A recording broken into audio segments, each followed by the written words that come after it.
Welcome to the May 26, 2022 meeting of the Town of Southampton Planning Board. Due to the ongoing COVID-19 pandemic in accordance with Chapter 1 of the laws of 2022, and until further notice, all of the board's meetings will be held remotely via video conference. So we ask the public to continually check the town's website for updates and new information. Please join in for the Pledge of Allegiance. I pledge allegiance to the flag of the United States of America, and to the republic for which it stands, one nation, under God, indivisible, with liberty and justice for all. Thank you. Gloria, may we have a roll call, please? Yes, Madam Chair. Madam Chair.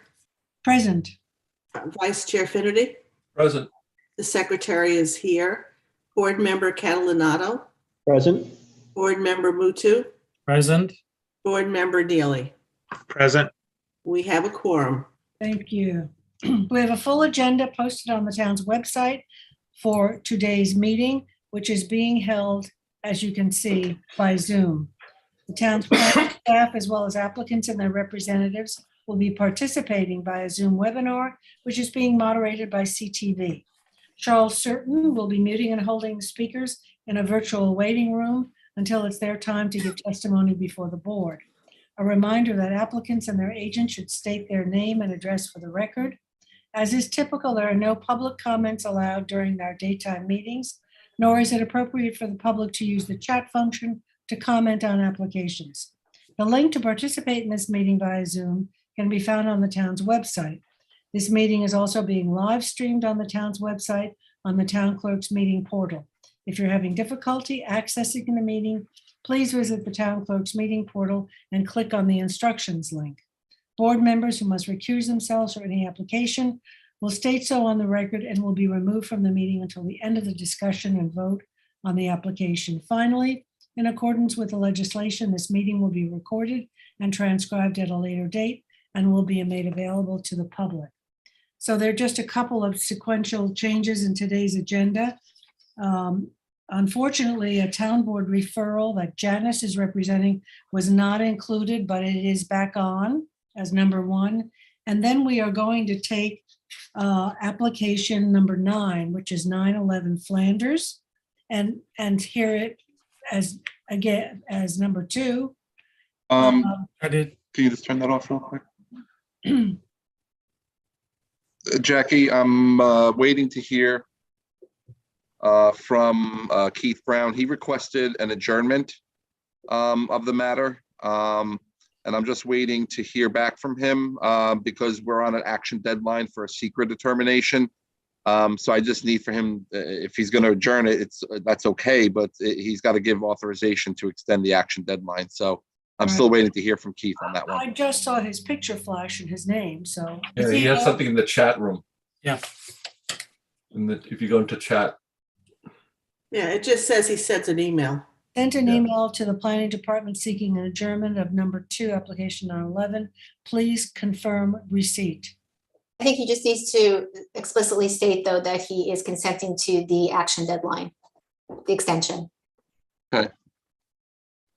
So if he can hear me. Are you responding or can? He might not be in the room, so maybe Anthony should respond by email. Just keep the record clean. Yeah, I did send him an email, but I will I'll respond here as well. I think he heard you. Okay. So we need approval for an extension, right? Of the secret action deadline, yep. Until a date specific or? Well, if they want to do till June 9th, whatever, that'd be okay. Well, we should probably wait for his request. Yeah. You getting anything back, Anthony? Let's see. They did send an email authorizing an extension of the secret determination to June 9th. Okay. Okay, so I'll move it. You should look in number look in 9. the chat. You should look in the chat right now. I got it. I can send Send it by chat. Okay. But you want him to send it formally in paper? That's I okay. just want to have it clear in my that, email. hold up. I just want to clear that it's his request. Okay. Yes. Okay, so let's make an action on number 9. I'll move Moved by Dennis to adjourn the action deadline on secret action until June 9th. Motion by Dennis, second by Second. Gloria, all in favor. Aye. Opposed, abstentions, 6 in favor. Madam Chair, we have 3 sets of minutes for approval. Okay, oh, right, let me go back there. That would be January 27, February 10, and February 24. Motion to approve those, Motion. Craig, second by Dennis, all in favor. Aye. Opposed, abstention, 6 in favor, they are approved. Anything on the number, the Bartlett Tree, Anthony, because Murphy or Kieran Pape are representing that, and they wanted to go first. Yeah, Kieran wanted to do that after. We could do it. Obviously, Janice is going first, so we could do that after the work. Second, okay, so number 8 will be number 2. Yep. Janice, it is all yours, and unfortunately, let me just read, there's a town board referral. Hamlet of Southampton, consider referral of a request to change from one non-conforming use to another pursuant to 330-185 to allow for a newspaper office use at the premises located at 2036 County Road 39, Southampton. Janice. Good afternoon, Madam Chair and members of the board. Can you all hear me? Yes. Perfectly, yeah. Great. Thank you for taking this out of order. This is a town board referral for a petition known as 6071 Woodbine LLC. And this involves a premises located at 2036 Route 39. And, the Scan Security Building, I think you know it as. Yes. And speaking of Dan's Papers, it is for Dan's Papers in that it is a request that they be able to there's a new process. Let me just back up for a second. There's a new process now where applications for one non-conforming use to another go to the town board. So it's a little new. This is really our first one, and it's Yeah. 330-185.1.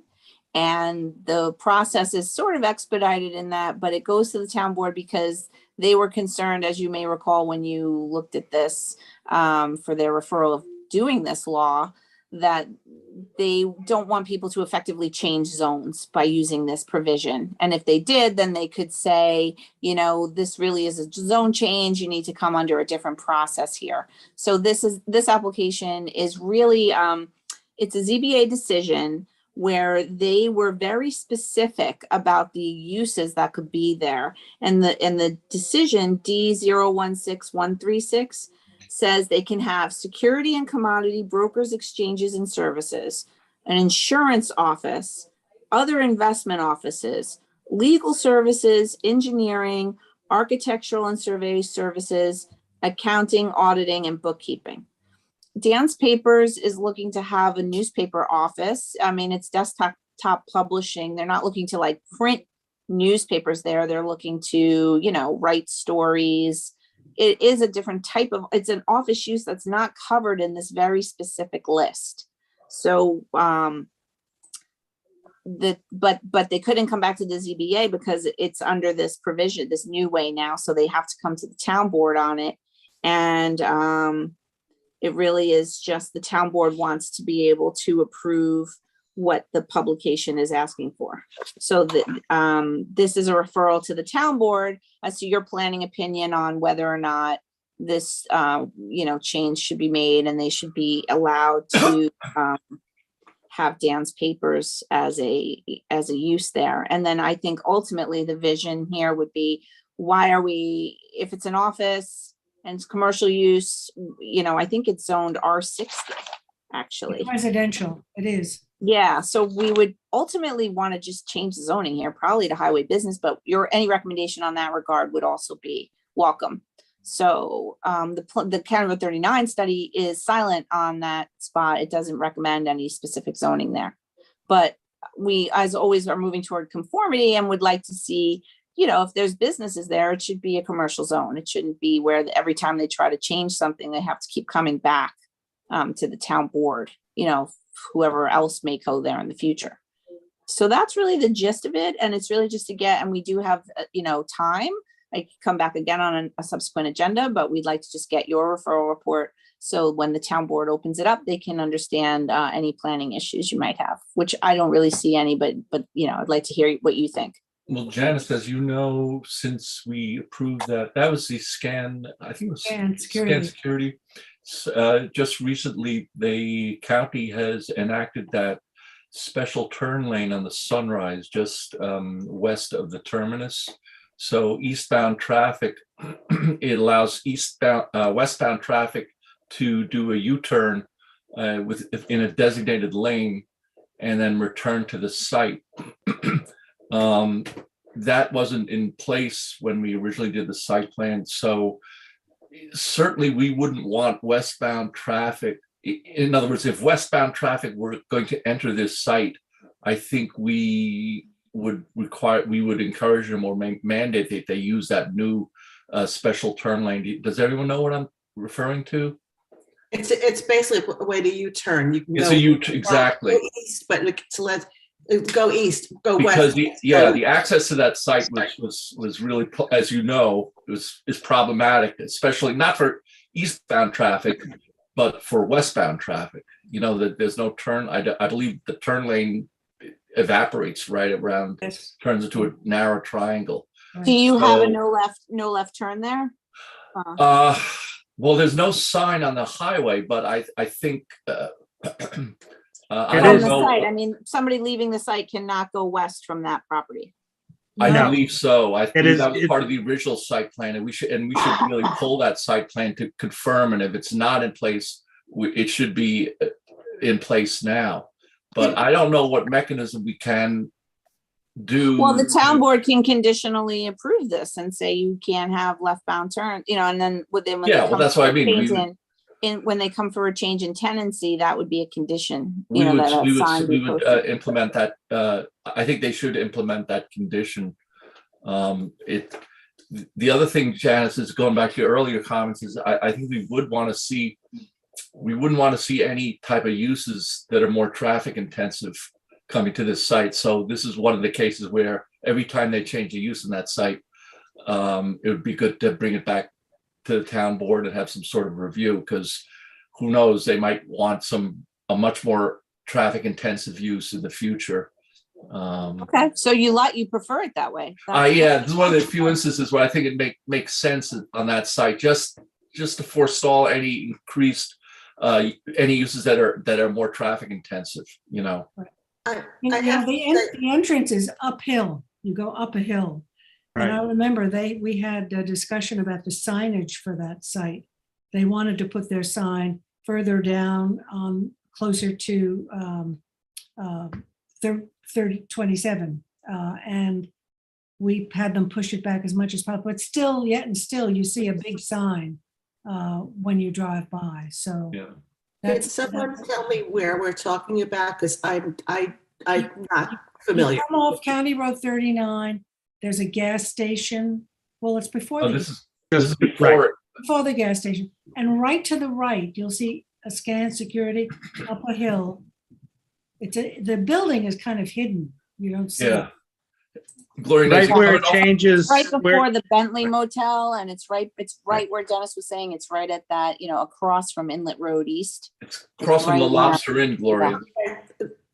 Yeah. it's where it physically changes from Sunrise Highway to County Road 39. Yeah. It's right there. And I think you will find there's a channelized right in for what I'm eastbound looking traffic at and a the area now. channelized right Yeah. out. So yeah, you It's can, already in place, so you can't make a left there. It's got a concrete triangle. Right. So your Right. channel Right. to the right. like Dennis, I would be a little concerned, and maybe we have to make sure they may not be printing there. I think they still print at Kabreski, but that they don't use it as a distribution center for newspapers, increasing the truck traffic in and out of there. I'd be a little concerned about that. Okay, And, you know, Dan's Papers is, you know, kind of well known for having a lot of events. I think these last few years, fundraising and other kind of events. I'd want to make sure that, again, I think to Dennis's point, you know, there aren't social events or fundraisers or other, you know, more high intense uses once they have possession of that building. I don't think Okay. that they operate any of their fundraisers at the building. They're in the electric company down the road. Okay. That's where they have their offices now, so. I thought if they had more space, they might decide to start throwing some parties up there. This space is not fun for a party, I tell you. But Janice, I'd like to add something, if I may, on this. sure. Relating to pre-existing non-conforming uses. Mhm. The way the code is written, it is, you can have 50% expansion on a pre-existing non-conforming use. And over the years, and Dennis will back me up on this, Yeah. we have pushed for a 35% to reduce the expansion.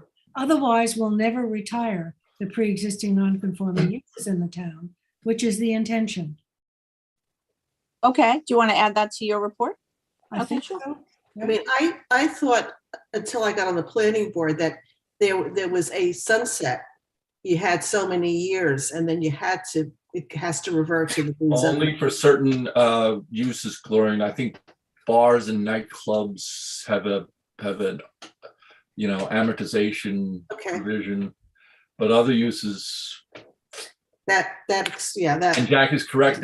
Anytime they would make an application to the ZBA, they would go for 50%. In fact, some of the applicants say, we really didn't want to go this large, but our attorney said, get it now. So So if the town board would consider that for pre-existing non-conforming uses, that would be great. Sure, I'll add that in there. Janice, how does the code, I mean, this is the code amendment, we were supportive of it. Does the code, is that language still in the code, the up to 50%? Yeah, It is. continuance under 115 it is. Oh, okay. There. We should have grabbed that. So put it in bold. Okay, I Bold will. type. 36-point font. Right. So I have your conditions that, you know, no use that's more traffic intensive.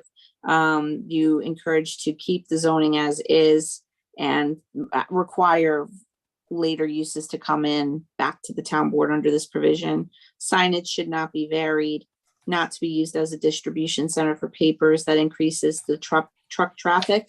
And the concern about limiting special events and fundraisers there, that they would be discouraged because of the traffic. And What then, about this and then the U-turn? pre-existing non-conforming generally comment that this 50% expansion is discouraged by the board and you would prefer they reduce that to 35%. Did we accommodate this U-turn in that language? Well, it is Well- channeled to the west. No, you can't, you have to do it that way. You can't, Okay. yeah. Maybe we could just say we Yeah, don't want no that to left change. turns. Yeah, no left turns. Yeah, you just can't make a left there, even if you wanted to. It's all striped out and crazy, like you just can't. So the Yeah. thing is, you have to, you know, you'd have to go down to Inlet Road East and go around to that, you know, neighborhood and come out to go west. That's the only logical, that's what I would do. I mean, I wish the county would do a little better signage, you know, because someone from out of the area, you I'll know, try to go left. yeah. That's it when we- is dangerous, and I agree, you should keep that on their radar, that this isn't, you know, necessarily lend itself to being commercially zoned because it does have traffic Yeah. impediments. A very awkward spot. And I will point out there was the county, unbeknownst to the town, installed a bus shelter right at that location. About this time last year, it was knocked down and it's in the process of being replaced. I don't know that impacts our considerations or anything, but they did kind of shoehorn a bus shelter in almost right at the exit to that building. So We knew about it. We did know. that they were gonna do it. Tom, you had already, I don't know where you were at that point, but we were notified, put it that way, that they were Okay. doing. Okay, So if we think Janice has captured all of our comments, we can vote on this. Okay, Okay, I'll move to adopt the report. moved by Dennis, second by Gloria, and all in favor. Aye. Extension, 6 in favor. Great, thank you so much. Thank you, Have a great Janice. day. Appreciate it. Thanks, Bye. Janice. So we're just going to go in order now. We have, is Jackie Fenlon here? We're gonna do the Bartlett Tree one first, Jackie? Oh, all right, and that's you. Yep. just- Isn't it? Okay. Sorry, yes. I That's okay. second too. And Kieran Murphy is here for that one. Okay. Let me just. You have Screen. the report, yeah. You had the report and a map, right? Yep, let me just see. where I am.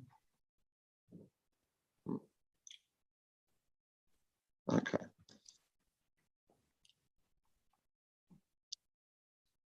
The scan got a little crooked. So to remind the board, let's should have an aerial. Okay.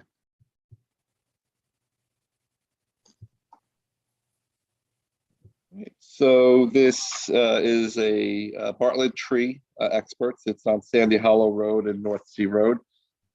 This is a zoning district, is R20. It incorrectly says LI40. I'm sorry about that. It is a residential zone with a pre-existing landscaping business that has been CO'd, and it's been before this board in the past.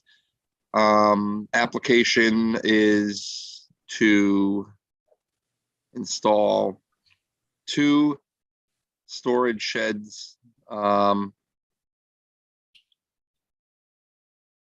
just north of the parking area, totaling 528 square feet. One of them would be for various landscaping equipment and such, and one would be for the storage of chemicals. So we made them come in with this as a pre-submission on this application. So that's it. That's what they're proposing. Some of the other site improvements, it looks like a little additional crushed stone on the parking lot over here. Same thing over here. Looks like they're going to be altering the driveway just a little bit. And then they're showing this area here of snow removal, an area for removal for snow, and it's shown as being gated. So that's what they're proposing.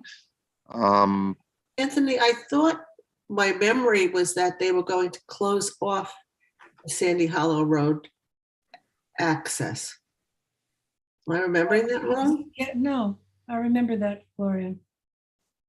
I was not aware of that, but we have the applicant here. Was that on a prior application? I think it was part of this Part conversation, of this, submission app. yeah, they were going to close one of the Yeah. access roads, yeah, uh, Hold on 1 second. site plan. There we go. Yeah. Was it the one on North Sea, Gloria? or No, I think Hollow? Sandy Hollow. Sandy Hollow, they were going to Hollow. close off Sandy Hollow. Yeah. We'll have Yeah, Karen, we'll have to get, it's not shown on the site plan, so we'll have to have that addressed with the board. no increase in parking here? Same, No increase in parking. What It's is it?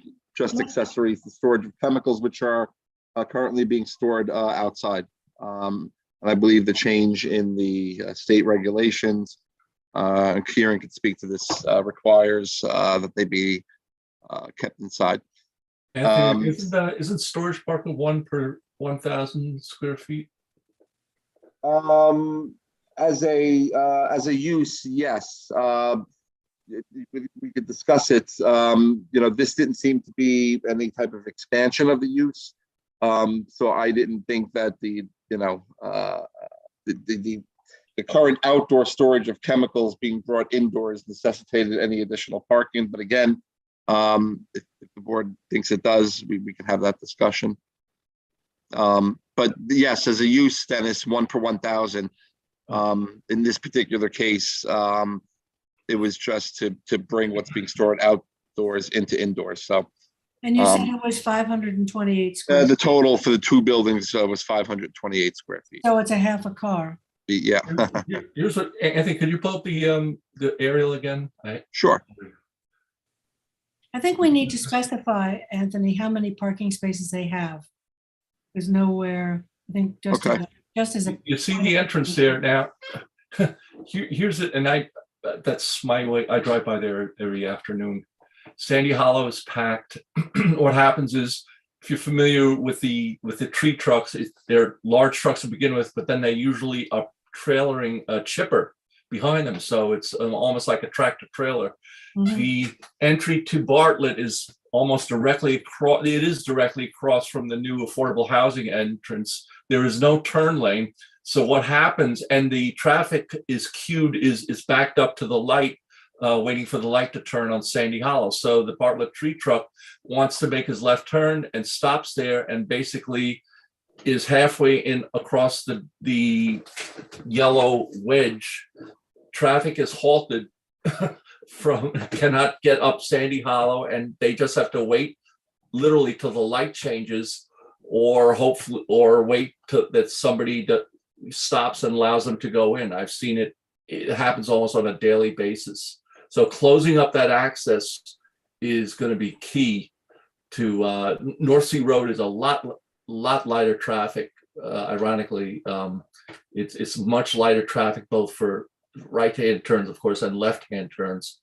And you would eliminate that whole quandary with these massive trucks blocking Sandy Hollow, the southbound Sandy Hollow, waiting for an opening in the traffic. That traffic light queues up, and it's a very long light. It backs up big time. I have firsthand knowledge of that. So, okay, thanks, Anthony. Well, that's good. So, Jackie, then, so in the description, I'm going to put in the parking numbers, required for the project. What's there? I'll verify if there's any others. And indicate that there's no increase in parking because it's 528 square feet. Yeah, and we'll make it distinguish between, it being used, it's not a second use. So the first, sorry, here. Then you talk about clearing. Yep, so the first comment talks about the clearing of natural vegetation. So they're asking for some additional clearing. It's not an aquifer. The little clearing over here for the units. I think that what we would do as part of the formal application, since I don't see it on any of the site plan, is we should designate and formalize buffers. Since it's a residential zone adjacent to residential properties, we would formalize them as part of the site plan application. So that's what I was saying in number 1. I think what I'm hearing from Dennis and the board is that as part of the site plan application, we'll put this in 1 or number 2, is a review and closing off the access over Sandy Hollow Road. In light of the fact that we have exclusively residential development surrounding property, in light of the traffic issues, in light of the fact that it's a non-conforming use in a residential zone, we could certainly look at closing this off. I mean, another compromise, Anthony, would be exit only. That would solve the problem. You could allow the trucks to exit, make a right turn, but it would be properly marked with the international, the sign with the slats on it, and the circle with a slash. So Gotcha. Trucks would know, because Bartlett, they have trucks coming from other facilities. It's quite a large outfit. This isn't their only facility, I believe. Yeah. So there might be trucks and drivers coming from other locations who are not familiar. Anyone going down Sandy Hollow, if they want to enter, they could easily go around the loop, around the corner, and enter from North Sea Road. It's an easy turn. Yep. That's good, Dennis. So I'll put that in there as the some alternatives. And we now have the affordable housing right across the street, so you've Yeah. got more traffic going in and out of there. I mean, I think it should just be closed Yeah, I agree. and simplify the solution. Hello. Hold on, Karen, let me finish Hang my, on for Karen. Okay. Karen, let me finish. Till we Okay. finish. The other, I noticed that there was, some substantial clearing for the structures proposed. So I would ask the applicant to look into tightening that up. It just seems like that might be too much clearing for what they're proposing. Number 3 talks about the storage of chemicals in compliance with all applicable federal, state, and local regulations. And they would have to demonstrate compliance during the formal site plan review. Number 4 talks about there's an area just south of the driveway off the Sandy Hollow that there's vehicles and equipment within the naturally vegetated area. So we would ask that those be removed, and that area serves as a buffer. So the rest of the sentence, which isn't completed, it says the area shall be allowed to revegetate naturally, is what it should say there. 5, as I showed you, the plan shows a snow removal storage area with a gate in front of it. What's the purpose of the gates? If snow is just being put there. Are there any other plans for this area in terms of outdoor storage? The area encroaches into what is essentially a buffer on North Sea Road. So every effort should be made to minimize and maintain the buffers. Because a lot of the business, if you drive by, is pretty well screened. We want to maintain that. The project is a type 2 action under SECRA. And any of the site lighting that's there would have to be brought into compliance with the requirements. And can you bring up the overhead? Yeah, there. I just want to look at the parking. So this is where I was talking about the outdoor storage is down here. This stuff can be removed. We're indicating that, right? Yeah, Yep. and what are they gonna do with it? I'm not sure what, well, they have a building and they'll have another small building. But it needs to be removed from the buffer. And the formalized parking on the site plan does that jive with this look at the property? Yeah, it does. There's what you see here is consistent with what we have on record. Okay, because the parking is kind of helter-skelter here. It is. It was, a pre-existing landscaping business, and we didn't really do a lot of site planning on the parking previously. So it's something we could certainly look at with this application if the board's interested. Well, once it's in here with us, yes, sure.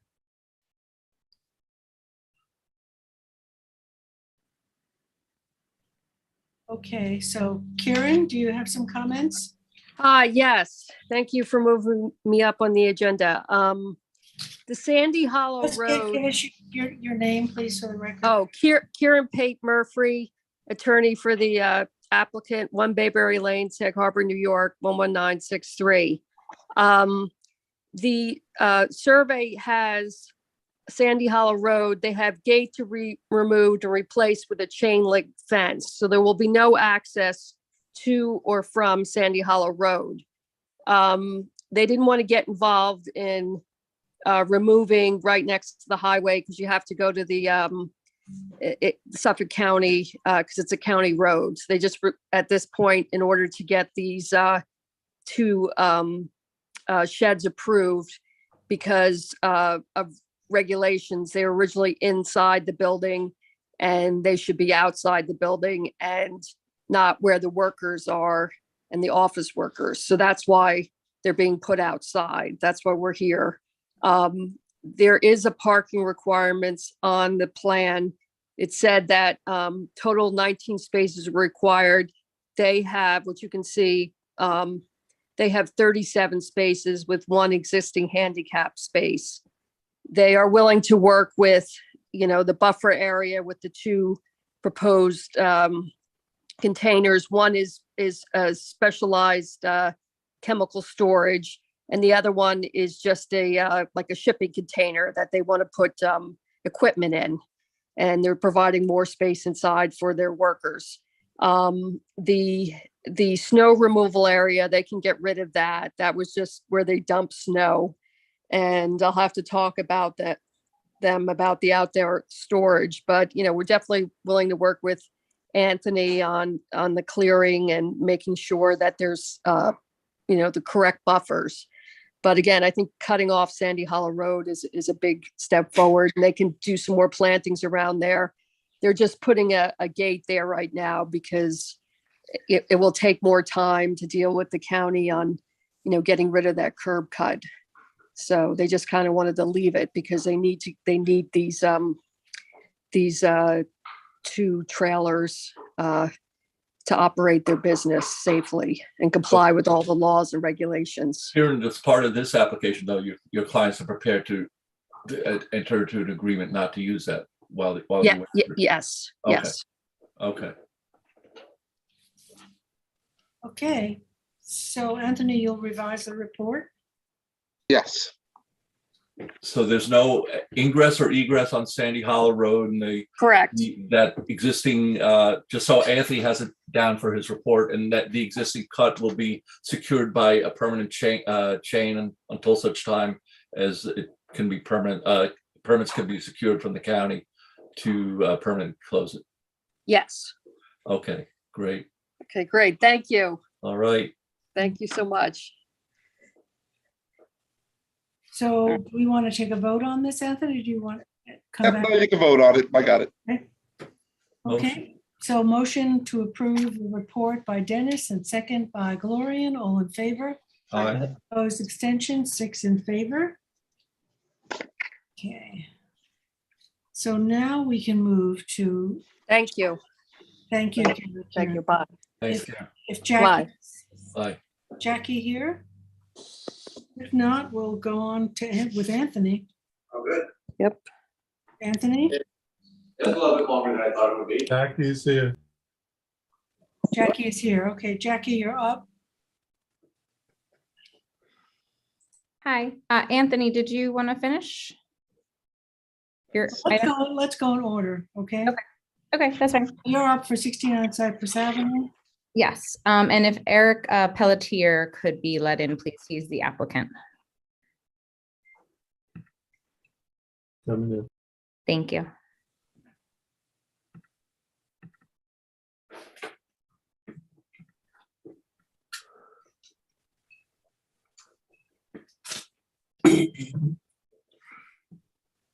Okay, Jackie. Okay, so we are here today for the pre-application report for 69 Cypress Avenue. I'll share my screen.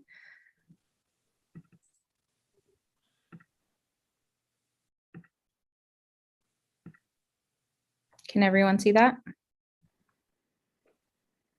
Yes. All right, so this is the zoomed out area. This is south of Flanders Road on Cypress Avenue. Not a very busy road. You can see the area is predominantly developed with single family residences. And it's north of the core, which is right down here, that green dashed line down there. This is a zoom in of the property. So there was actually historic clearing already on site, and there's one existing house with a northern driveway. This is a 2-lot subdivision. Sorry about the orientation. So let me see, actually, I can change that for you.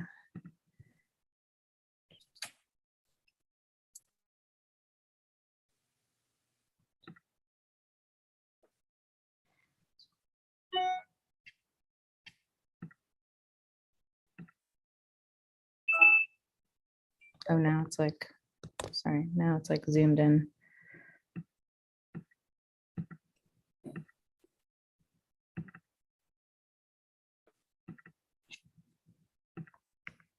Sorry, I don't know why it's giving me trouble.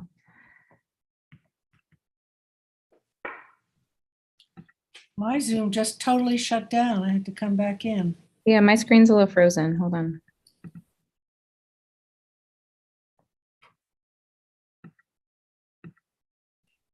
All right, maybe I can just zoom in this way. But of course.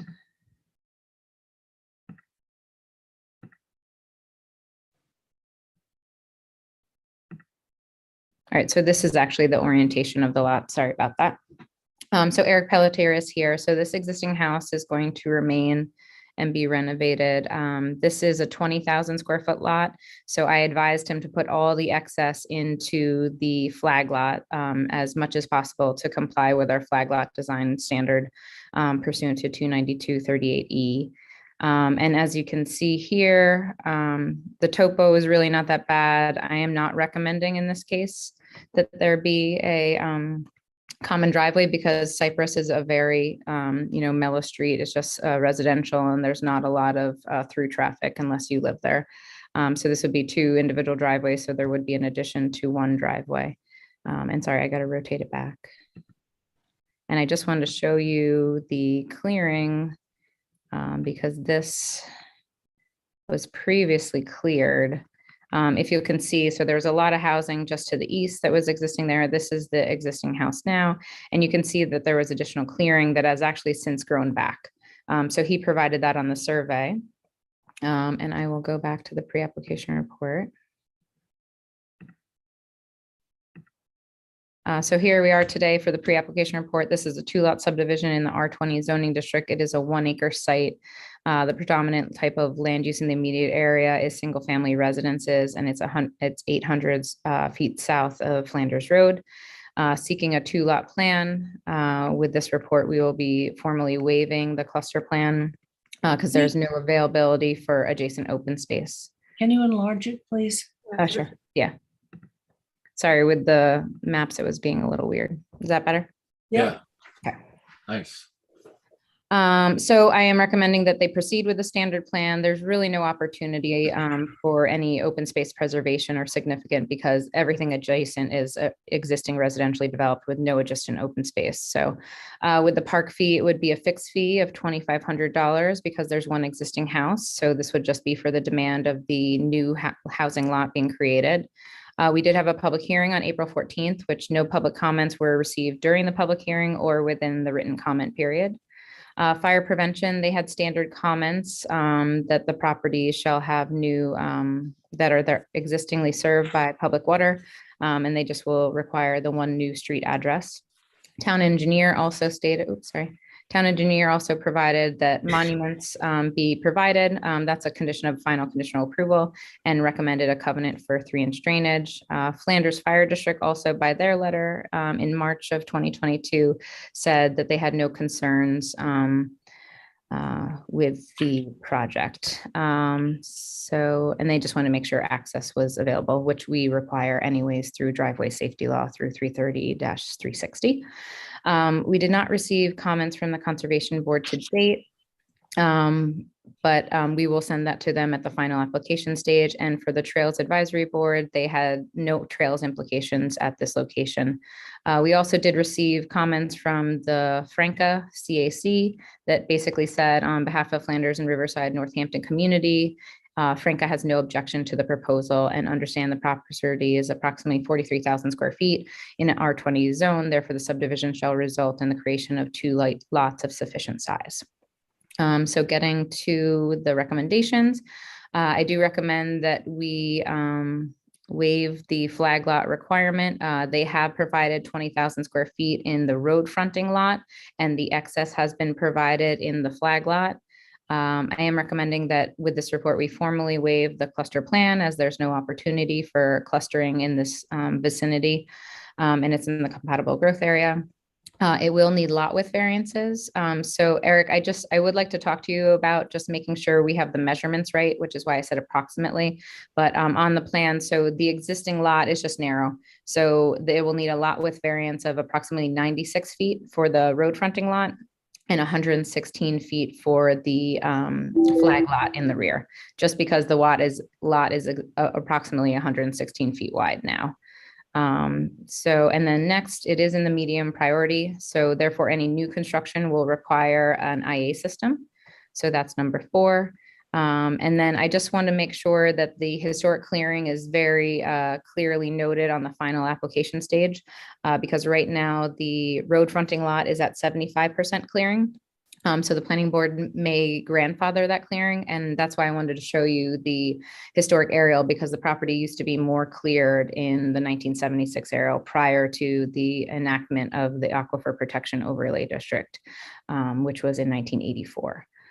So I want to make sure that's noted on the final application plan. This is in the Aquifer Protection Overlay District, so this is an unlisted action. So we'll have to do secret review at the final application stage. And then just a few cleanup items, which is show and note the ownership and dimensions of Cypress Avenue, provide the street numbers on the final application so that it's there on the referrals.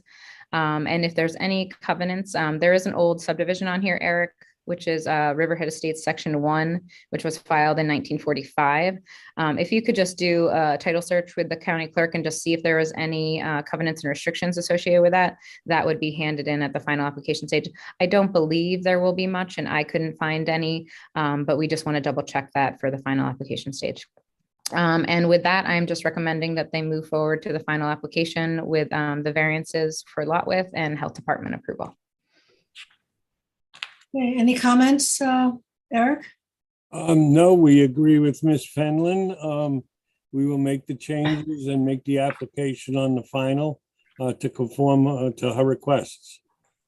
Okay, thank you. So I have a motion to approve the pre-app report.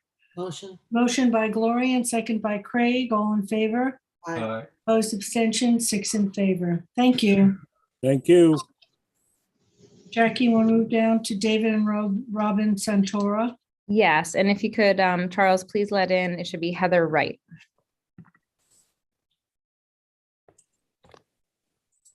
Hello. Thank you. Okay. Okay, Jackie, Okay, I'm just making sure the right stuff up. she's here. Yeah, I was just getting to the report as a approval. Hi, Heather. Hi, good afternoon. Okay, so here we have a final conditional approval for David and Robin Santora. This is the final conditional approval here. I'll just zoom to the map so you can take a look. So this is Homestead Avenue. This is a lot. You'll see that there were similar subdivisions across the street, which created flag lots, and also one to the south. This is a nice road right in the area of, I believe it's Quiog. Yep.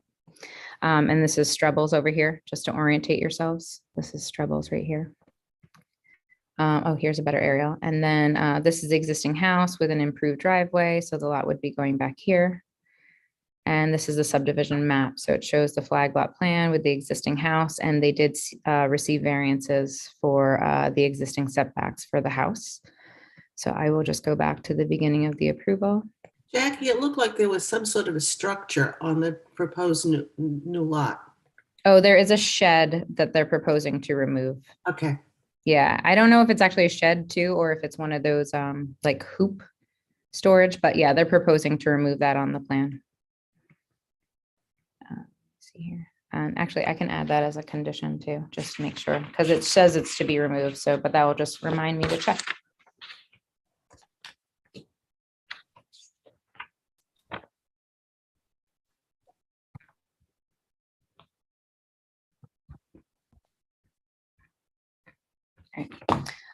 So next, this is a 0.99 acre property or 43,000 square foot property in Quiog in the R20 zoning district. It is a standard subdivision. It is a two lot plan with a flag lot. So they have shifted the majority of the square footage to the rear lot. And then they did receive health department approval in July of 2021, which will just Heather a heads up that it will expire in July of 22. So that will need to be reapproved. Yep. It is a type 2 action, so no secret was required. It did receive a zoning board of appeals last spring, which granted relief for all of the necessary zoning relief based upon decision number D0021042 of May 6, 2021. Public hearing was conducted at the pre-application stage in March of 20, right as the pandemic was starting. The proposed two-lot plan is a full yield plan as permitted by the zoning district. And they are complying with the flag requirements and putting the bulk of the lot the excess area in the bulk of the flag lot. Park resources, again, this is an existing house with one additional house. So for a 2-lot plan, they are given credit for the one existing residence, which is served by current park resources, but they will be charged based upon a flat rate fee for 1 lot for the new lot. It is in substantial agreement with the adopted pre-application report. And we did hold a hearing on the final application stage on March 24th. And it was closed with a 10-day comment period. I just have to write that in. And the fire prevention office had pretty standard comments and said that the area is accessible and served by public water. The West Hampton Beach Fire District also stated they have no objections to the above request. The engineer also stated that they just have to comply with the common driveway review fee, which Heather, I believe that was paid during It was the paid. Yep. course. Yeah, we had made her aware of that. And a covenant for 3-inch drainage. And then the conservation board stated that they're seeking to subdivide and there's no regulated wetlands, although it is in the town's high priority water quality area. In light of the new residential construction on proposed lot 2 needs to be conditioned upon the installation of a new IA system. Substantial expansion of the existing dwelling would require an IA system. That is all like codified now by the health department, but it is, I believe, noted on the plan. The majority of the tract is native pitch pine and has been cleared and landscaped, however, consistent with the Conservation Board's 2020 advisory report. A minimum of 10-foot naturally vegetated buffer or conservation easement should be established along the easterly line where all the landscape debris should be removed and allowed to naturally recover. And this should be preserved through filing of a covenant.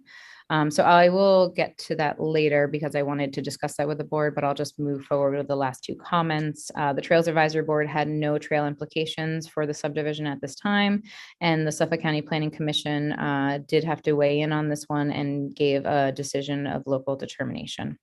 So I will go through. So Heather, you paid this already, so I'll remove that. Okay. I just had to double check with engineering on that. And he was out last week, so. Acknowledgement of receipt of subdivision. So Heather, this is just a letter basically from the owner saying that they understand the inspection process and construction requirements for the common driveway for the lot. Declarations are pretty standard. No further subdivision of any lots, no lot line modifications without planning board approval. Flag lot restriction for lot 2. All new utilities shall be installed underground, no new utility poles, 3-inch drainage for all future pervious services, retention of stormwater. And then the next 3 are regarding the common driveway for clearing and construction and utilities for the common driveway prior to building permit or construction in the common driveway. So the driveway is actually in pretty good condition, so there's not going to be much construction, but they do have to update the common driveway to serve both lots. And construction of the full common driveway prior to C of O and compliance for Suffolk County Department of Health approvals for installation of the innovative alternative system. Common driveway easement, utility easement, abandonment certificate for the underlying map of Quag Homestead Company, which was filed in 1919, and then standard title and mortgage consent for covenants if it is required and town attorney approval. So I did want to get back to the buffer request from conservation. We had looked at that and wanted to consider it further at the final application stage. I'm going to go back to the aerial. With this lot, it's not, oops, sorry. The aerial is below. With this lot, you can see, it is wooded. It does have that mobile home park in the back. But, we generally provide a 25-foot buffer, which I do find in experience does help soften, the impacts. But really, this is going to be one home. So I wanted to see if the board felt a 10-foot buffer is necessary. There is some landscaping debris back there. I've been back there, but, sometimes I think screening can be better accomplished by like a fence. If it's for screening purposes, it might be a fence and a row of evergreens might be more appropriate, given the fact that the bulk of this lot is just going to be 20,000 square feet. So it'd be similar to this right here. which you can see this neighbor has done a fence and their own native, their own evergreen planting here, similar to what's been done across the street as well. You can see they kind of have their own landscaping. So I know Heather wanted to speak to that. Sorry, I lost. But didn't the Conservation Board? They recommended Are they they- recommended a 10-foot buffer, sorry. Aren't they recommending that you maintain the existing vegetation and not replant it with something else? Isn't They're that- recommending a 10-foot buffer to retain the existing native vegetation. That's the native vegetation, right? So you don't want to do what they did down below. Yeah. They took something out and replanted evergreens there. What are they, I agree with Jackie though, Jackie Fenlon. It's a very constrained lot. 20,000 square feet does not give you a lot of space for a house. Most people put pools in now. A yard, it's what are you buffering against? It's a trailer park behind there. So 10 feet, right? I can't support a buffer. So Jackie, what is back there? What native trees are there? It's a mix of pitch pines and oaks, but there is some, like landscape debris, which, could be cleaned up, but also this is going to be a housing lot. The thing I find, if we had room for like a 25-foot buffer or to like a 40-foot buffer, I would support that. But with this lot, it is constrained, it's 20,000 square feet. So that really kind of, you have to think your accessory structure setback is 10 feet. So if they're putting a shed back there, they're going to be able to put it. And I just don't find that 10 feet of vegetation does very much. They may choose to leave it there, but a 10-foot buffer to me doesn't provide a lot of screening opportunity. And it's just a little bit tight. The lot in the back is just 20,000 square feet. Right. So, and this is the R20 zone. So I did want to discuss it with the board because we said we would evaluate it further at the final application stage. And I know Heather wanted to speak to it I don't know if the board has any more questions. Heather, you want to? Sure, thank you. Yeah, I my client's preference here would be, eventually if the lot is developed to have use landscaping as screening, perhaps put up a fence. Because it is the mobile home park and a road right behind it, it's kind of important to them to have that sort of thick coverage if and when the lot is developed. Here, I also want to note, I visited the property and I visited the back there, and there really isn't a lot of existing. And I think it's pointed out in the resolution that allowance for natural recovery. So it's not that we'd be removing, it's just that there's not stuff there. It's really scrub oak, and it's not a lot of what I would consider valuable, mature landscaping. So our preference here is not to have the 10-foot buffer. Okay, anybody else on the board want to contribute to the conversation? If not, we can vote on it. Well, what do we decide about the buffer? Could I ask, if you don't go with the buffer, is there an opportunity? Can you specify something else? You want them to put in a fence? You want them to put in other vegetation? Or are you just leaving it up to their final discretion? I would think they're going to put up a fence just because there's a trailer park behind there. Yeah. They're going to want a buffer. Yeah, I think my client's intention is not to build on this anytime in the future. This is more of a future planning type situation, but I do know that he's planning on putting up a fence and had meant to do so, just never got around to it. So we wouldn't be specifying anything. It looks like some of the adjoining properties have kept the vegetation in the rear. And they probably would do that too and augment it. Well, those other lots may well come in for subdivision at a later date too, right? Across the street, I live around the corner from here too. So across that street, pretty much every lot has been, has had a 2-lot subdivision, and right kind of north of that property, obliquely across the road, those where that common driveways, those blue lines, they were like 2 lots. They made four lots with a common driveway, and just built out everything on there. So I'm kind of with Dennis on this, that I think it probably best served by letting the owner of the property decide how he wants to screen. I mean, it's to his benefit, right? He screen his backyard from the trailer park and the other way around. Mhm. And, you know, Right. that'd be my comment on that. I agree. Yeah. Yeah, I mean, I love imposing buffers where they make sense. I just don't know if 10 feet will actually do what we're want to do. And, you know, it is a deciduous right there, so hopefully they will keep it and augment it. But then I think because of the size of the lot, we're not getting a substantial buffer. So So you'll take it out of the report? I'll take it out, yeah. Okay. And with that amendment, I'll move to adopt. Move to adopt the report by Dennis, second by George, all in favor. Aye. Opposed, abstention, 6 in favor. Thank you. Thank you, Heather. Thank you. Have a great holiday weekend. 2, M4 Lumber Holding. Yeah, so they didn't get us the revised plans we were hoping for, so they have asked for an extension. They need to provide better common driveway plans, so they have asked for an extension till June 9th to address that. Okay, motion. Motion. Motion by Gloria and second by Dennis, extension to June 9th. All in favor? Aye. Opposed, abstention, 6 in favor.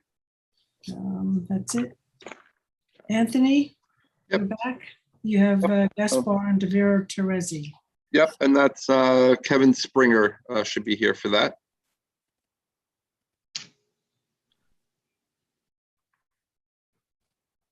Coming in.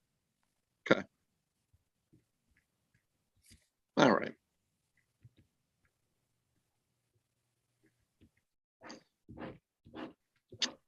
So this is an application of a lot line change and a 2-lot subdivision. This is Hampton Bays, Wakeman Avenue, Fanning Avenue. This is an R20 zone. Both of these properties have single-family residences. This one has a single-family residence. This one has a single-family residence and a cottage in the back. Both are proposed to be removed as part of this application. Just to give a little description here, it's in my in the draft report that I gave you. It's in there as I describe it, but it's easier for me to show it to you. This property in the middle here. This property had a lot line change with this property to the east back in 2002. So what you see here and what you see here are the end results of the lot line change.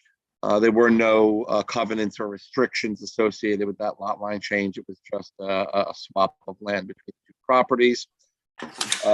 Also, in the early 2000s, there was a lot line change between this middle property and then the property over here, and the further subdivision of this property over here into 2 lots. At that time, covenants were imposed that said no further subdivision of this lot and this lot, and no further lot line changes without planning board approval. I bring this up and it's in the report just because to make sure that everything was on the up and up with the middle property, make sure there were no legal documents that said this property couldn't be altered any further, and there isn't. So now the application is for a lot line change between the 1 lot over here and this property. And it looks like what they're trying to do is really correct some landscaping. I believe this is in the same ownership or similar ownership. So there's some landscaping that's encroached and they're looking to do a lot line change to I guess, fix that. And then to subdivide what's remainder of this piece into 2 lots. So the ultimate map then would have this lot is a little bit bigger, still conforms to zoning, no zoning issues. And then what's left over for this this property would be subdivided into 2 lots that meet the R20 zoning requirements. All the structures would be removed, and they would build 2 new houses on the property on the subdivided lots. So that's a description of the application. Would they need ZBA relief for that, for lots 2 and 3? I'll get to that in my report. It does not, I went over, it does not appear that they would need any relief for those lots. Okay. They look kind of long. They look very rectangularly long. Yeah. The key is that, so Gloria, because about the length, narrow. It requires a lot width of 120 feet in this zone, which is measured at the front, and it's measured at the front setback line. And so they do meet the 120. So they have the lot width and they meet the lot area of 20,000 square feet. So just to find that. This is a standard plan. This is not a cluster plan. One isn't required in this case. This would be considered a minor subdivision application. With respect to conformance and zoning, I went through this with the building department. Everything looks on the up and up, but I always recommend that applicants always confirm, just in case someone made a mistake anywhere during the line, but I think everything's okay here. I did note on the larger piece that's being subdivided, there is a single family residence and a cottage on there. Both are being proposed to be removed. So this is sort of academic, but I didn't see a CO in the town's records for two residences. And I only mention it because if they're going to demo the buildings, I'm pretty sure the building department requires that you get the proper COs before they let you demo. I do note that to the applicants, really. But I also note that there had been a prior ZBA decision involving this property. And that ZBA decision does reference the cottage and the single family residence. So they may in fact have everything there legally. I just didn't see the CO, so I did notice that. This is a type 2 action, but I also note that the property is in the archaeological sensitive area.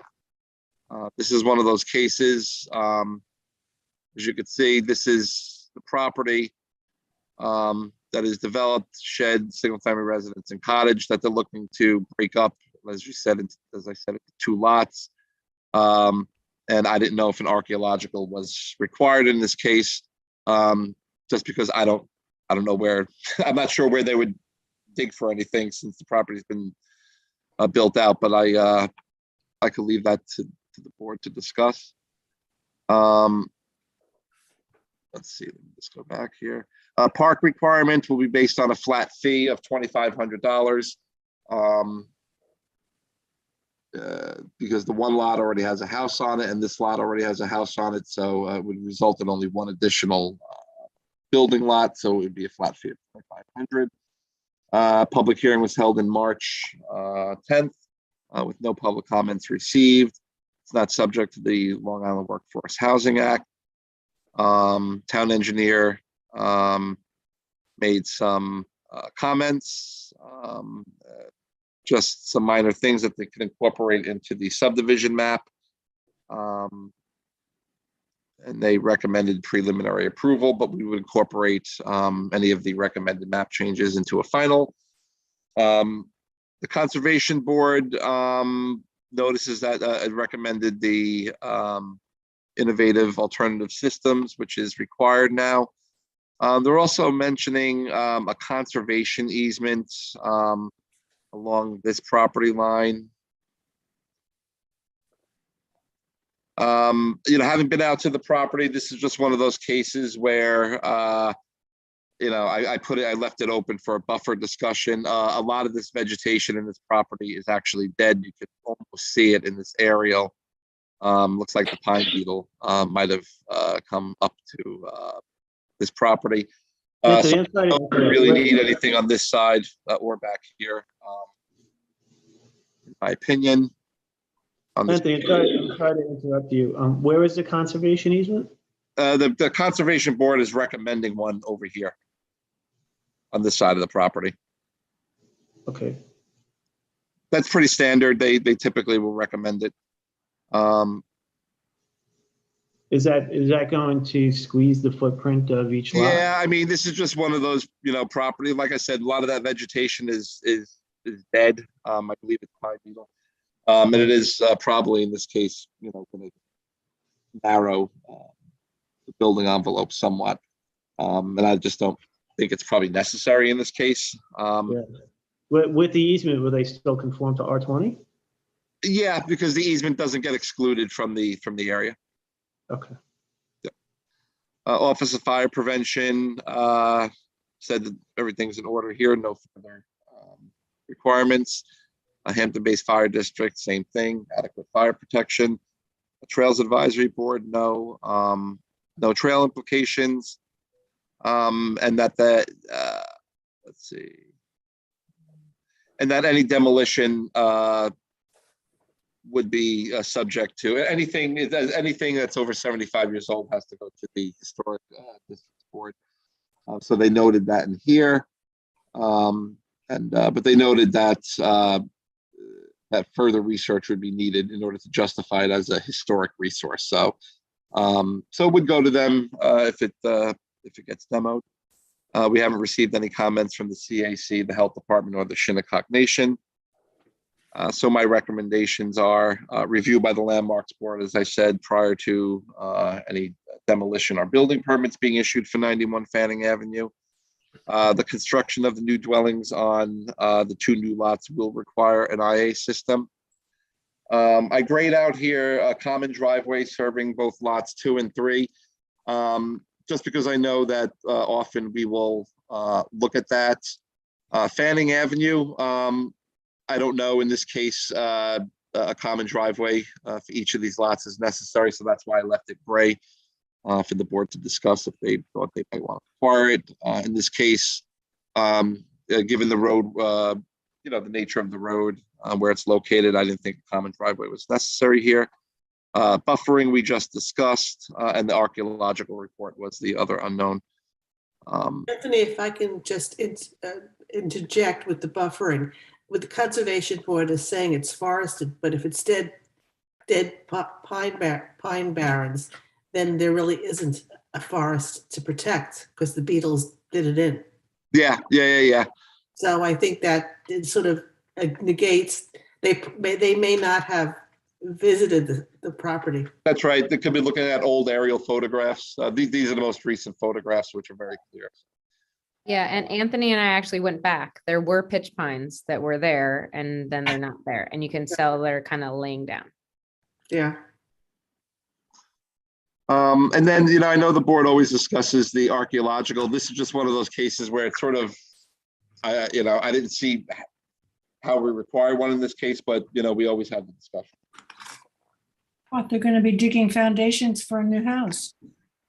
How could there not be? Yeah, no, I mean, I think that we just keep it in, and just have them do it. I spoke with the applicant today about this. To be quite honest, his biggest concerns, and he's here, his bigger concerns was the common driveway and the buffering, but we discussed those probably not being necessary, but the archaeological report I told him would likely be required. Right. Yeah, I mean, I think we should err on the side of being conservative and do the archaeological. I agree. We did a small map right around the corner on Gravel Hill, and we required an archaeological. Okay. Look, Dennis, everybody knows, someone went out on a fully developed neighborhood in Shinnecock Hills, went to put in a building permit foundation, and they found bones there. So you just never know. Mm-hmm. So that's required by code. So we'll require that. Please. Okay. Anthony, if I could comment, Anthony, on the common driveway idea, I think Fanning is one of the roads that's receiving greatly increased traffic according to the residents. Okay. Being used as a way to get to Canoe Place Road, if my geography is right here. That goes past the school, Fatty. Right. It runs east to west and feeds into Canoe Place Road. So I would think that maybe a common driveway rather than 2 separate driveways might make more sense in terms of a little less conflict. So.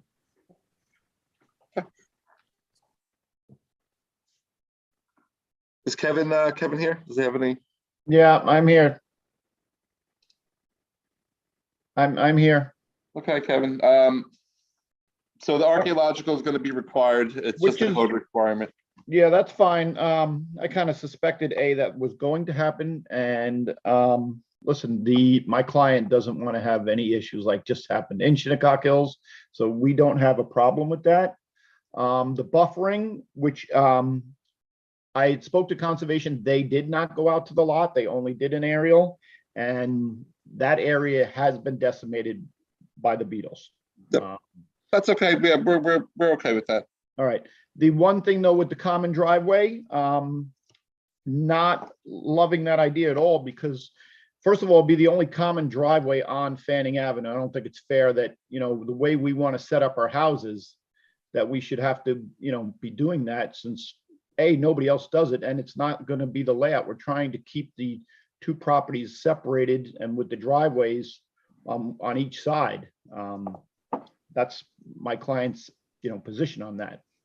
So, and it's not a flag lot. I mean, normally I would, if it was a flag lot, I would understand that, but at this point, I don't think that that's necessary. Do we have a site plan that shows that, or is this, where are we? Oh, it's pre-app. Let me get it for you. Yeah, sorry. There we go. I'm not married to the common driveway. Usually, a lot of the traffic heads down to Canoe Place Road on Oregon, as opposed to, I mean, Fanning's got more traffic, but than, in years past, but you could support, I would support separate driveways here.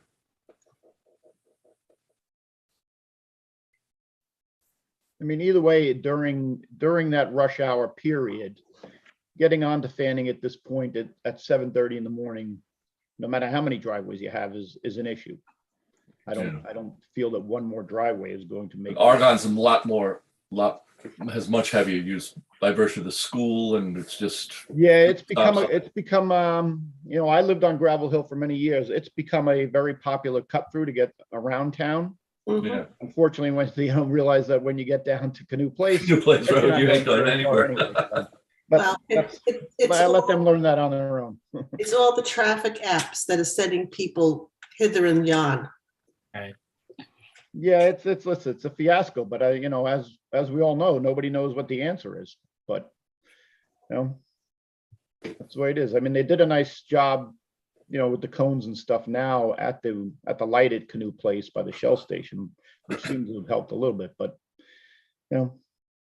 they come, I'm north of Montauk Highway now off of Newtown Road, and they come back down that way and head down Newtown towards the new Canoe Place and try and do that. So no matter which way you go, you're stuck. We need, the people who work here need to be able to live here. I agree. I wanted to mention though, also the lot line modification, as Anthony had mentioned, on the 174 Wakeman Road is absolutely due to they put a pool in, and then the landscaper put up a beautiful rock wall and then went back, and at the time everybody, well, it's my property anyway, but then didn't realize we actually encroached onto the property line. But it's literally just it's a beautiful landscape wall with some trees, and that's just so we don't have any future problems with that property is the idea for that one. And it's still taking away from the one lot. Both lots are still 34,000 square feet. So it's very minimal that we were taking away.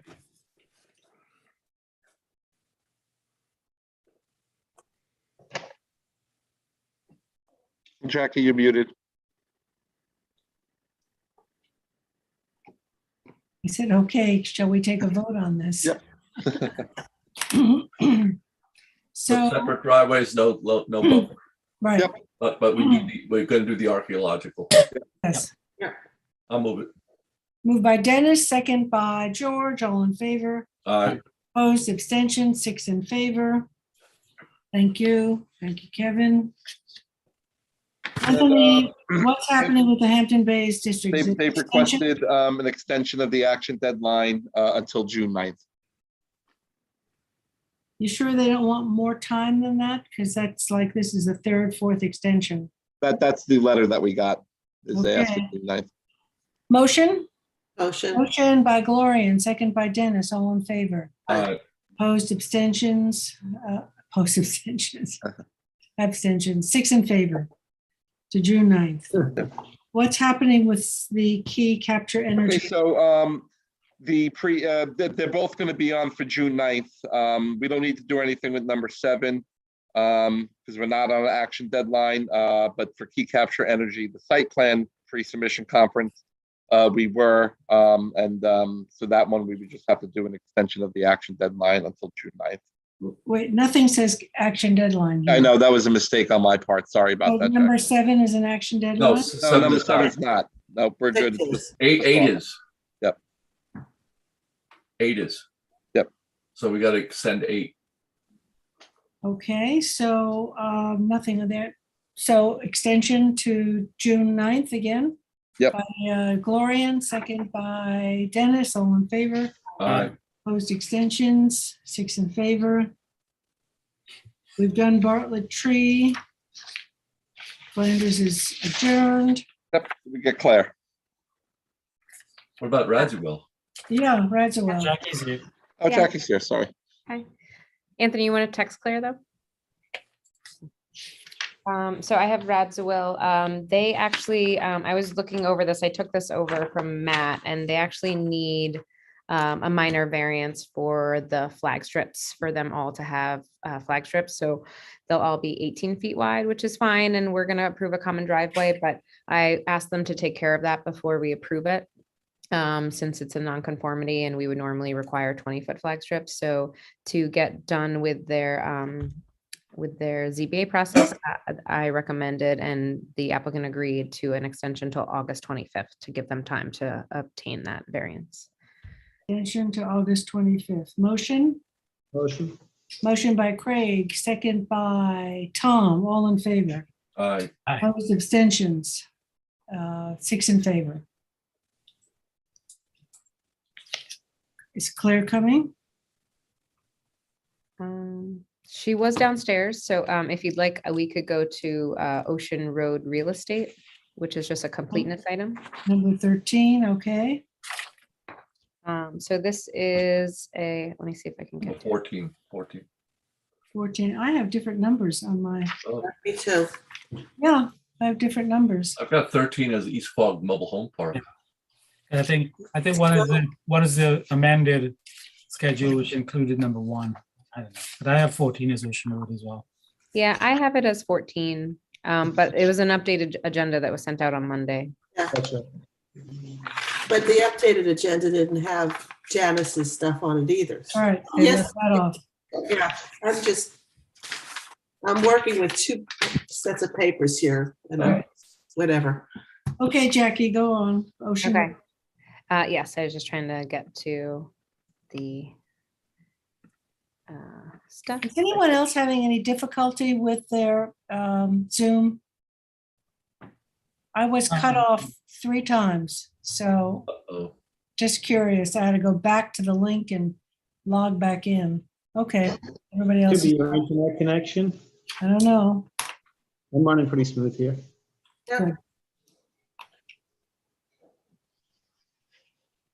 So this is the property.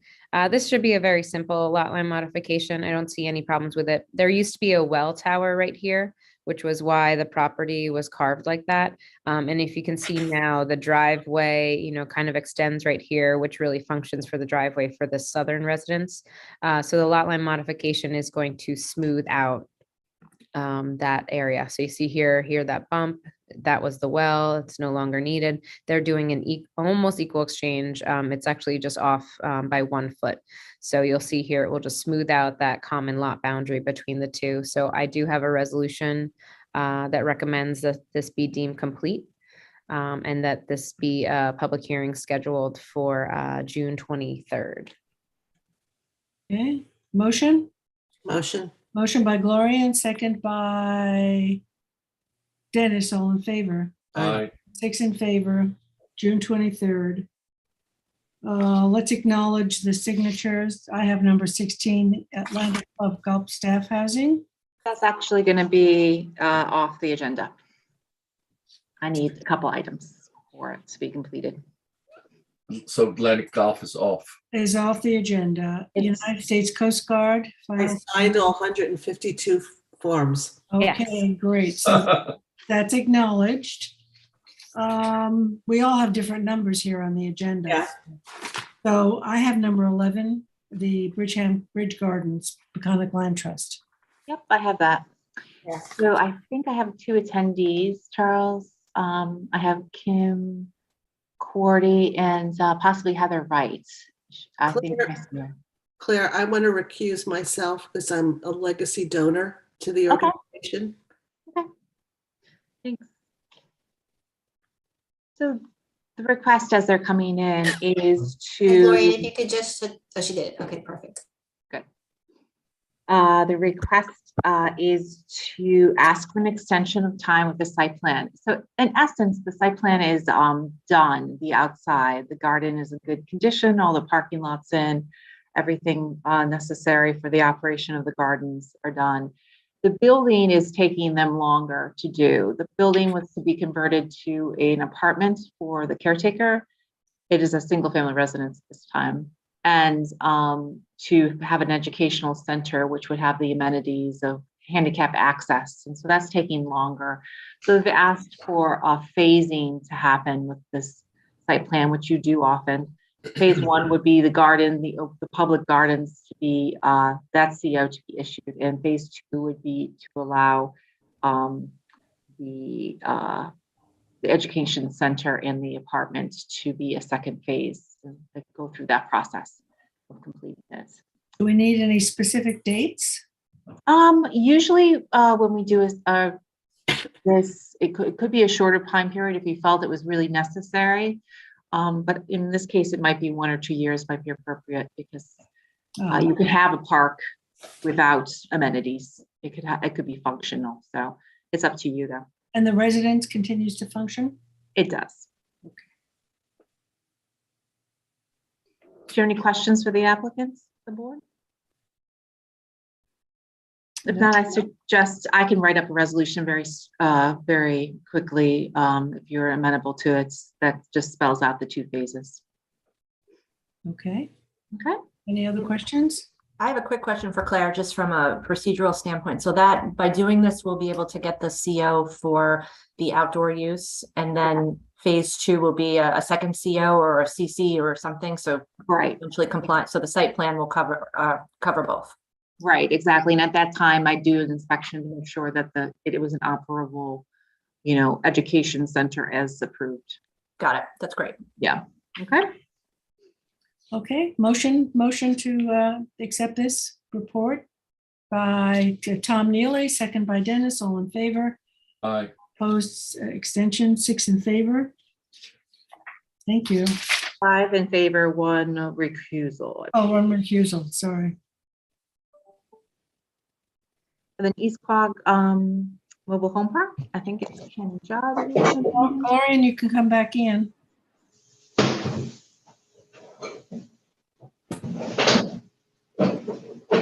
And Jackie, I just lost my signal too after I said, yeah, everything's working great. It's so strange what's happening 3 times. That's because all the weekend people are here and there sucking up the juice. Enough bandwidth. The band is not enough road width, bandwidth, nothing. Every width. Every width. Okay, so East Quogue Mobile Home Park, Claire? Yeah, this is an extension of the pre-submission reports that was issued a year ago. And they're asking for an additional year, which is pretty pro forma. Kim Judd, the representative, is here if you have any questions for her, or if she has any questions for the board or updates. Extension to 1 year till June. 1 year period. That's the pre-submission report, correct? I think it was issued in March, so it'd be to March of 2023. I have March 25, 23 on my. 25, 2023. Okay, motion by Gloria, second by Dennis, all in favor. Aye. Opposed, abstention, 6 in favor. Okay. Thank you. Happy Memorial Day weekend, everybody. Stay safe. Hey, Jim. Stay safe. Okay, we have 2 site plan, North Sea Tavern. Yep. So this one, I think Kyle Collins is in attendance, and it looks like Carl Benacasa, maybe. No, Lisa Zagaloga. Maybe all three. I'm confused. I think it's at least, I know Carl is here for that as well. Oh, okay. And it may be, I don't know if they can let us know if it's They're all John. coming in. Okay, great. Carl may be joining us. He had another conference call starting at 3:30, so he may jump in later. Okay. This, I just want to give a brief overview and I'll let Kyle or someone else speak. This is the site plan application for the additional outdoor patio with no increase of rated occupancy for North Sea Tavern. I have it. Do you want to see the plan? I can share it. Sure. It's outdoor patio and reconfigured parking, right? Right. But no increase in parking, that's the argument. So I think the parking at this point, there's the dumpster. Can everybody see that? That's the aerial. This is the dumpster, and then this is the parking in this area. And this is, they want to take up a portion of this for outdoor patio. Well, they had an outdoor patio last year.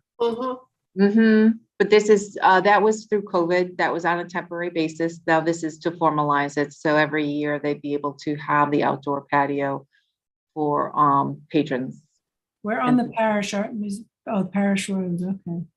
Yeah, Parish Road. This is the building here, which is very close to the property line, of course. And this is the access, and this is the proposed seasonal patio and the parking, which will go into this direction, including a handicap space. I think it was lacking that before. This doesn't show the parking in the front on Parish Road. Does? Well, the parking's on North Sea Road.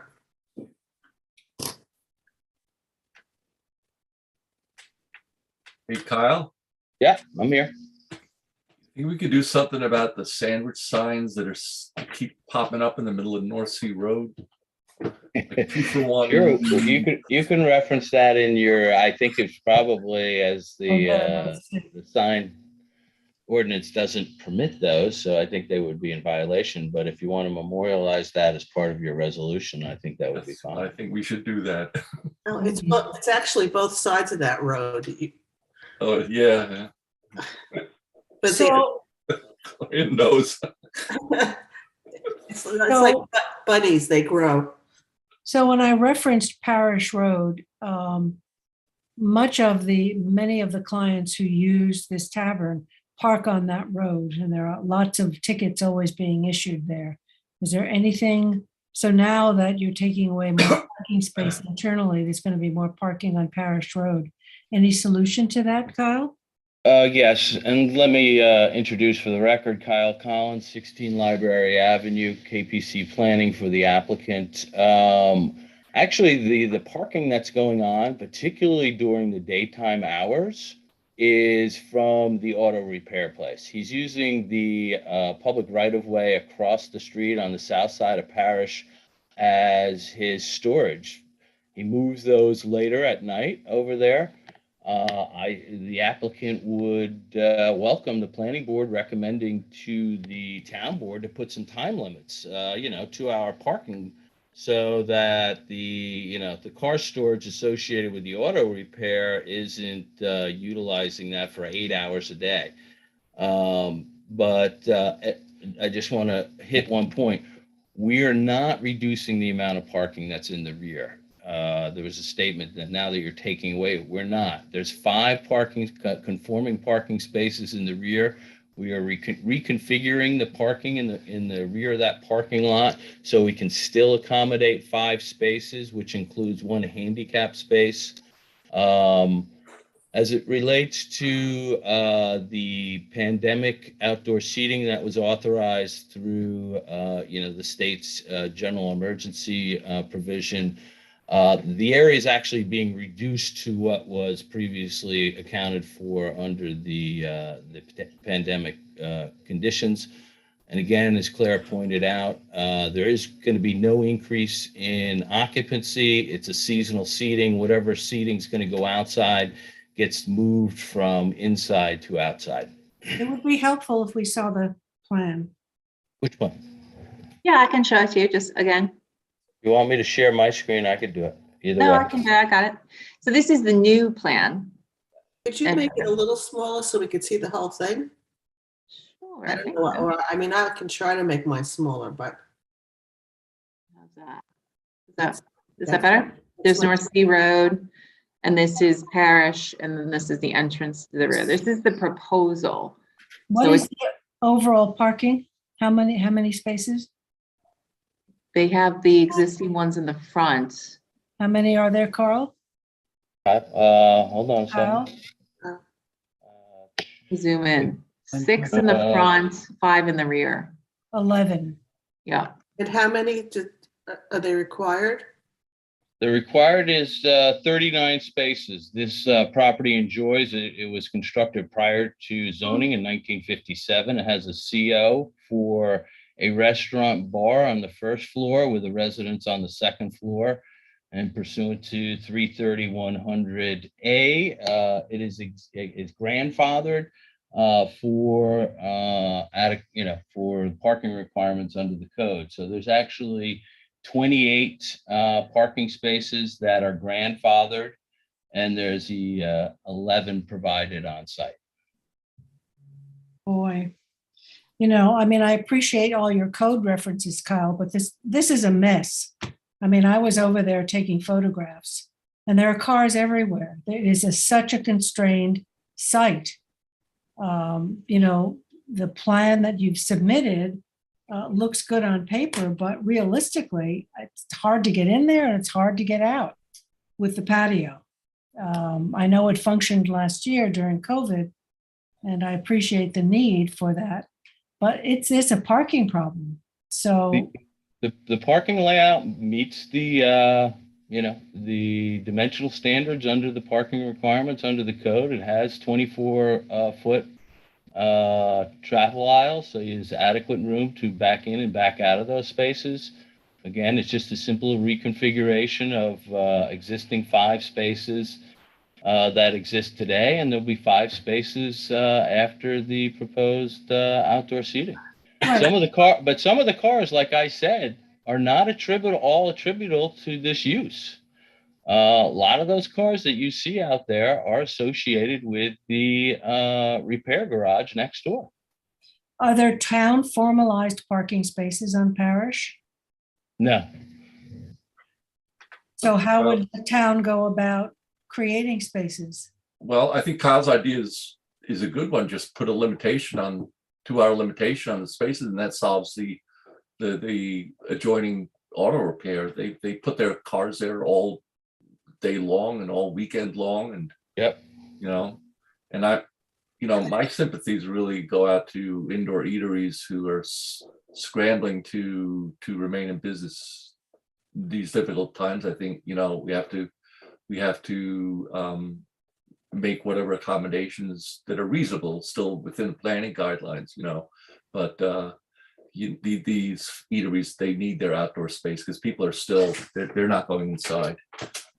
I don't think putting a time limit on those parking spaces is going to be very helpful unless we have code enforcement. No, we have their TCOs, traffic control officers, regularly cruising around town. They will pull over and write them up, as well as police officers. Yeah, limited hours are difficult to enforce in areas like this.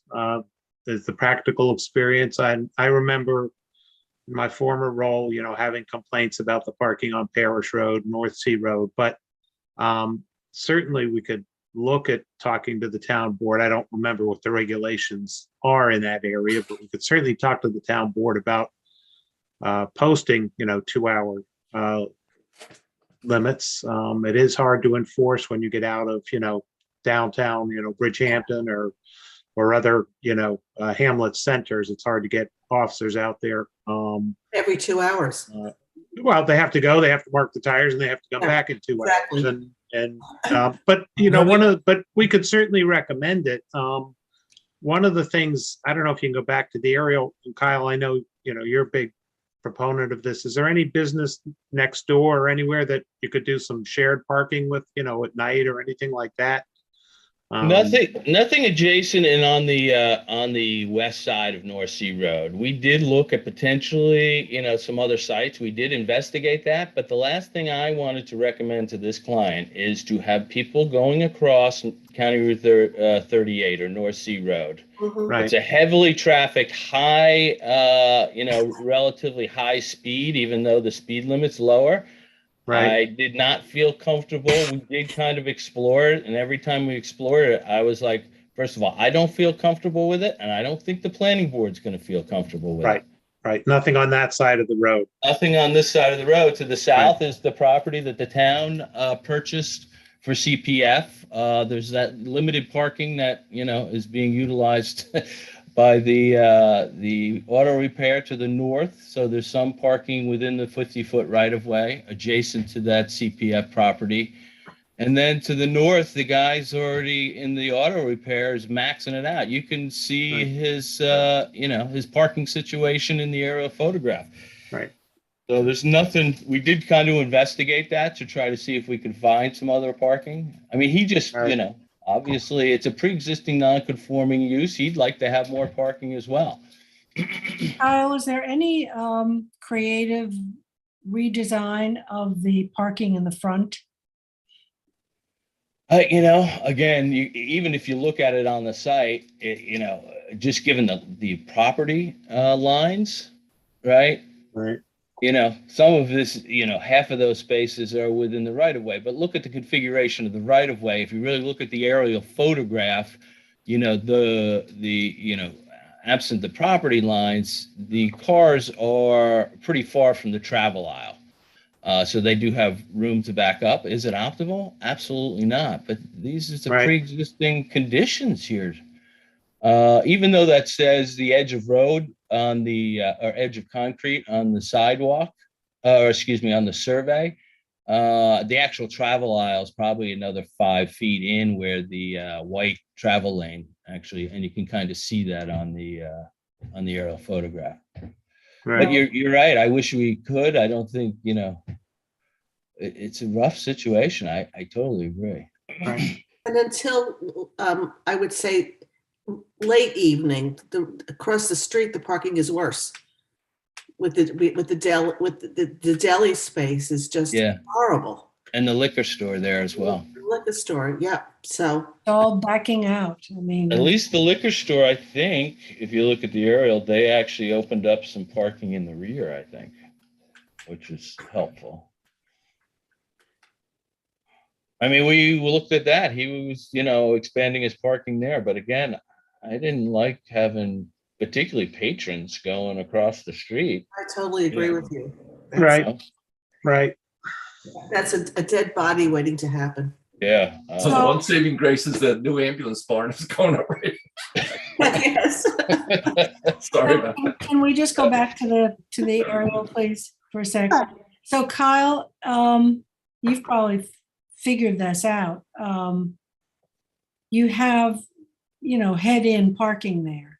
Mm-hmm. Do you gain anything with 2 rows of parallel? Is there any mobility with that? In the front? Mm. No.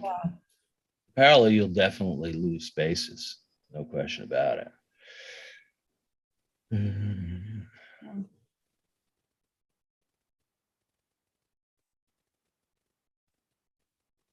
You're usually so good at figuring these tight puzzles out. That's I all. know. And I wrestled with this one for a long time. Right. And you have signs there that say for patrons only. I know that, right? Oh, yeah.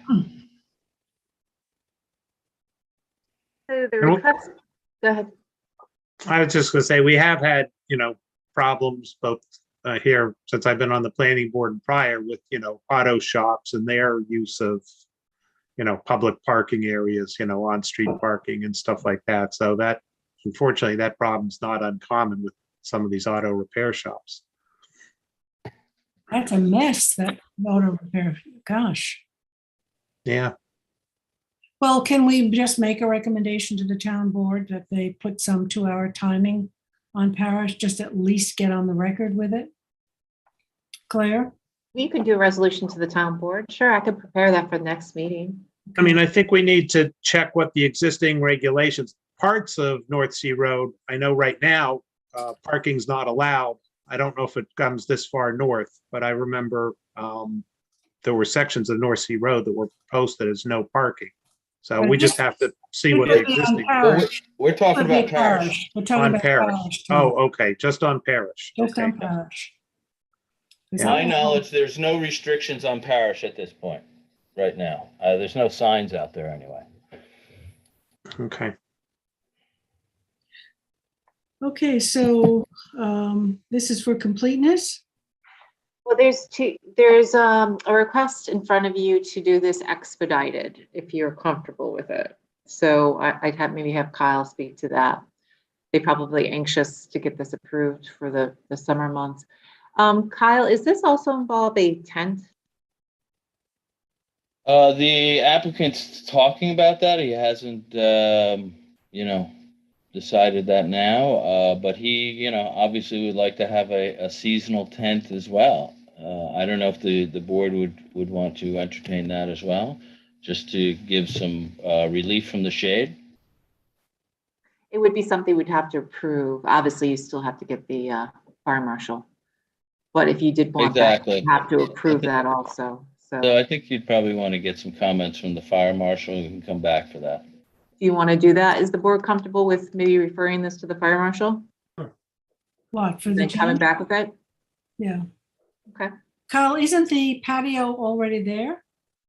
There's not in the configuration that it is. There is a portion of a patio that was, as shown on here, will be removed as part of this application. There was an old patio that was there. But again, there's the planters that were defines the seasonal seating that was done during the pandemic.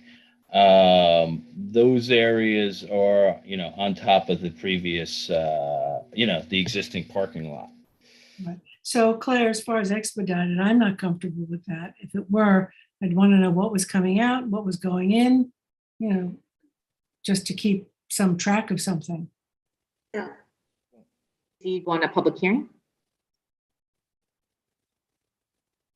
I'm sure the people on Parish Road would certainly come out. Hey Denise, can you hold on? Can you hold on, please? I mean, what's being requested here is not an expansion of the use. We're not losing any existing parking. I know this board has before granted these types of seasonal park seatings associated with restaurants before as expedited review.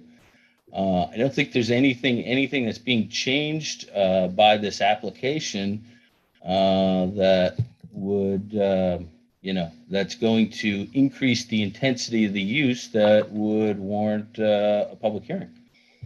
And it's Memorial Day weekend. I mean, Yeah. we go through this whole process. They're going to get their approvals around Labor Day. So why don't you provide to Claire what you're taking out and what you're putting in? Oh, it's shown on the plan. It shows concrete patio to be removed. It's outlined right there.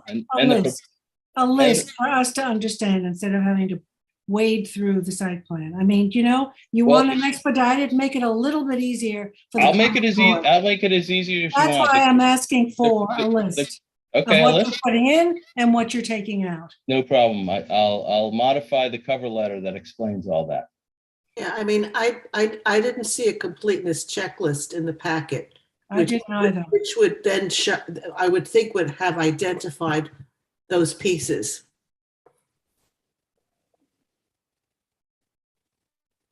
So shall we bring it back to the next checklist? session? Yeah, so I think Kyle can provide that. In the meantime, I could get the fire marshal's feedback.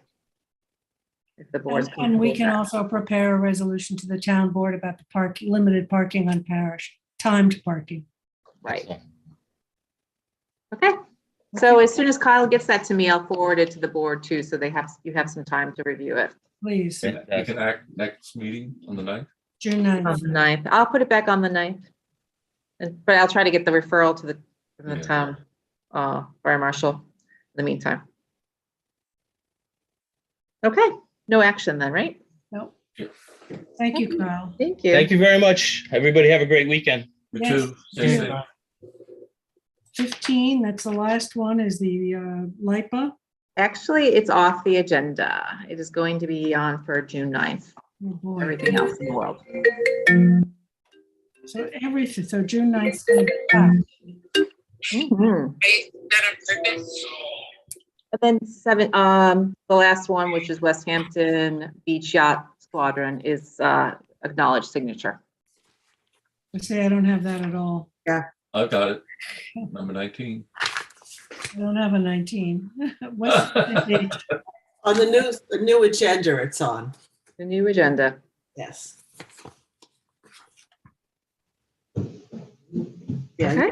you use my signature stamp for that too, Claire, right? I did. Yep. That was So pretty that's straightforward. acknowledged, the West Hampton Beach. Yep. And we have 5 applications on tonight, starting at 7. So motion to adjourn. I don't think there's anything more. By Dennis, second by Gloria. All in favor? Aye. Opposed, abstention, 6 in favor. You 7. See you at 7, everybody. See you in a bit.